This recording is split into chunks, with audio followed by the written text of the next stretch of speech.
Back with us on the SportsMax zone. So we've heard from the new man Hallgrimsson, the ex-Iceland international coach. He is an Icelander, 55 years old, coming over from Qatar where he was working in club football.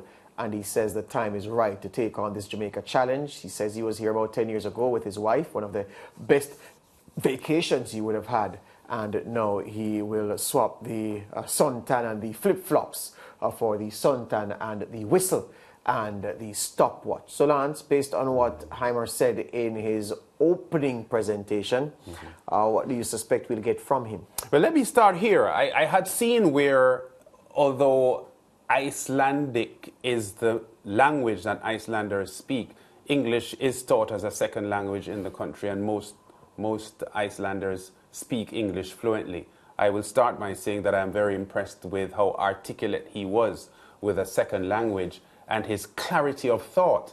I was very, very impressed with pretty much everything he said, and immediately showing an understanding of the job that faces him. Jamaica and countries like us in the Caribbean with an underdeveloped football program will provide a huge challenge for him.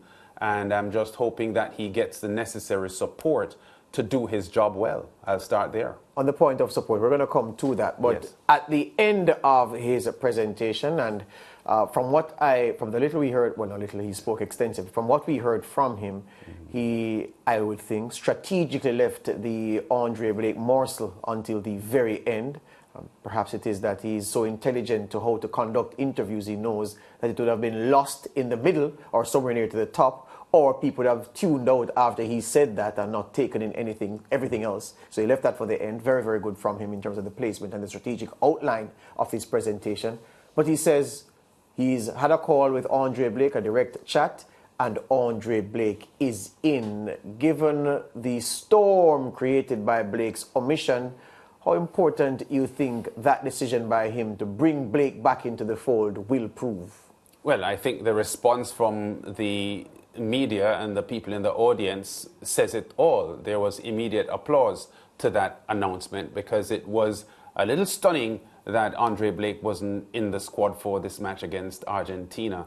I know you have a view, George, that the JFF is entitled to pick, players for friendly internationals, given what they have on the table. But because there has been huge conflict between Andre Blake and the Jamaica Football Federation for a couple of years now, his omission in an important friendly like an Argentina was seen by most football fans as sort of a punishment or to put him in his place. And most fans didn't digest that very well. And I guess politically and strategically, the new coach coming in and immediately inserting him was a very skillful move on his part.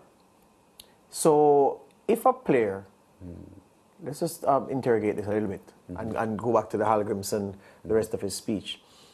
If a player, let me rephrase, would you say there are any players available to any football federation, football association that is entitled to a national call-up? Entitled? Yes, sir.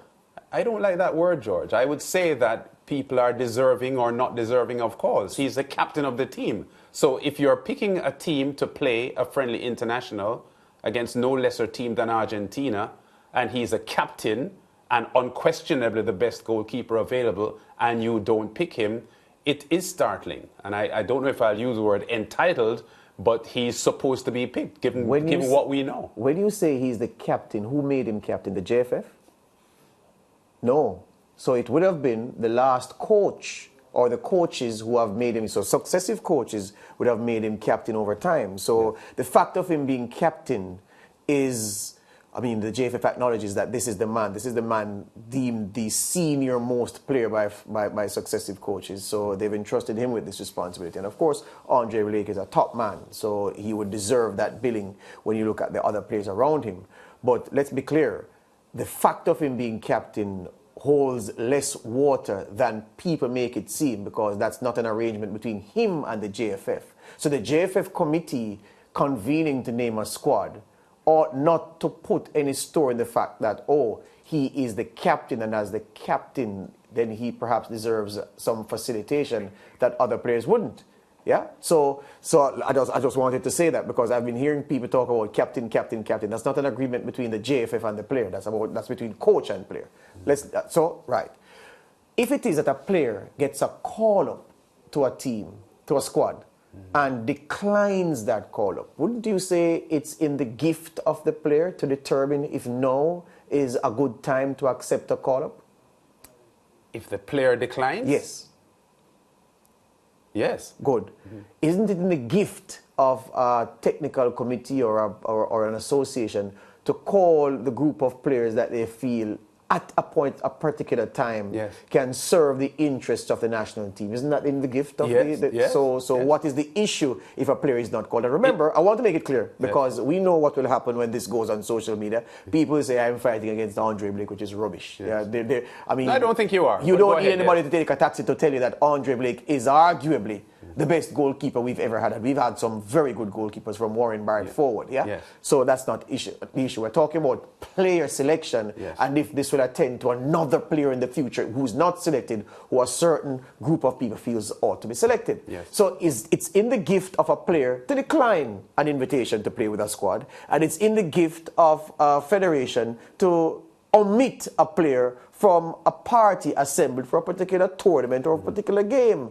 So I don't want people to, what I'm trying to get at, Lance, is that I don't want people, the JFF already has many sins against it, but people are demonizing the JFF as if it ought to call a particular player, and that there are certain players who are entitled to call ups. I notice you shied away from going that route, but that's what people are making it appear, as if there are some players who are entitled to a call up. You're also sidestepping the point that I'm trying to make, George, that the perception is that his omission was a spiteful move by the JFF because of their acrimonious relationship with him. But again, and that is not fair to a player, is it? It's not fair to a player. I'm not sidestepping that, because a player who declines a call-up could also be trying to spite a federation by not accepting a call-up at a moment in time. Two wrongs don't make it right. No, man. Nobody's saying two wrongs make it right. What I'm saying is that there's also a wrong that can be committed from the player's side, because what you've said, by virtue of the introduction of spite into the mix, is that the JFF can be acting out of spite, and that is a wrong. And I'm saying the player can also do that. But so in totality, I'm very happy Hallgrimsson has recalled Andre Blake, because, I mean, the Reggae Boyz with Andre Blake, I think the security and the relationship in the defense and the marshalling of the team, Andre Blake is there. I just want to talk about the principle of a player not being called up, and to have it accepted that it is in the gift of a federation to invite a player. In the same way, it is in the gift of a player to accept or decline an invitation. No player is entitled to a call-up. And this thing about the captain is not a relationship between the federation and the player. Hallgrimsson could very well assemble his first squad and make another man captain. What will happen? People will say, oh, he's a captain, how can Hallgrimsson do that? No, that's in Hallgrimsson's gift to so select. So those are just the things I'm talking about. Let's get back to Hallgrimsson now. Yes. He said that the second thing he wants to do, Lance, he wants to have an impact, have an effect on the game nationally. I'm very keen about that, because we have lamented in the past how certain coaches, because they are so caught up in winning football games, winning tournaments, playing well in qualification events to get us into tournaments, they don't have the time or even the support to have an impact on the footballing philosophy, how football is structured and played locally. And I'm wondering, Lance, if in a long line of coaches who've promised to do that, if Hallgrimsson will get the support, you said it, necessary for him to have the kind of impact that we've been longing for.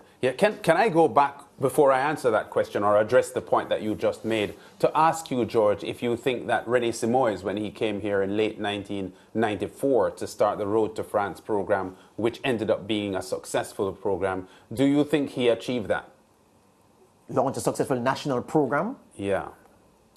His mission was to take the team to the World Cup. He did that successfully. But in terms of affecting the game locally, no. But he did play a role in restructuring the format of the Craveney Premier League as it was at that time, which is the top flight competition. And he was known to go to almost every nook and cranny in the country to try to unearth talent.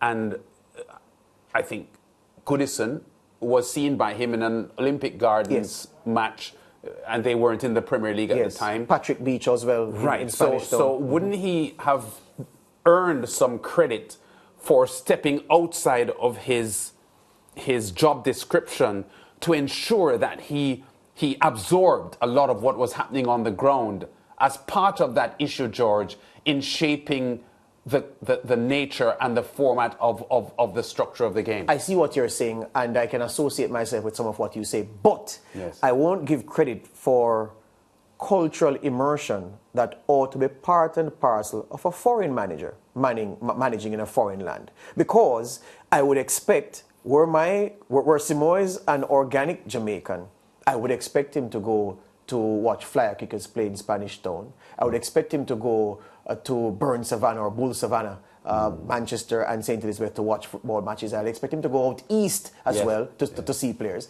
The Simoes' success was in the team qualifying and in the nation buying into the team qualifying. And the Simoes factor, even if he had an influence in changing something, the fact that those changes did not cause us to produce a system that churned out top-class footballers or didn't impact a system that by itself lend support to subsequent successful World Cup qualifications means you can either say it for what it is, that it was a failure, or that the jury's still out if you want to be kind. But in terms of impact on the system beyond qualifying the team and getting the nation to believe, which are two significant things and they can't be discounted, I would say no.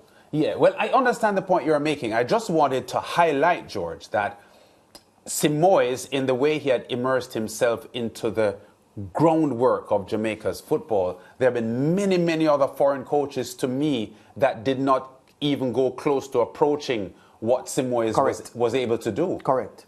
No, you just said that, as a foreign coach, you're expected to immerse yourself in that way. But I saw many after Simoes who didn't. Yes, but here's the thing.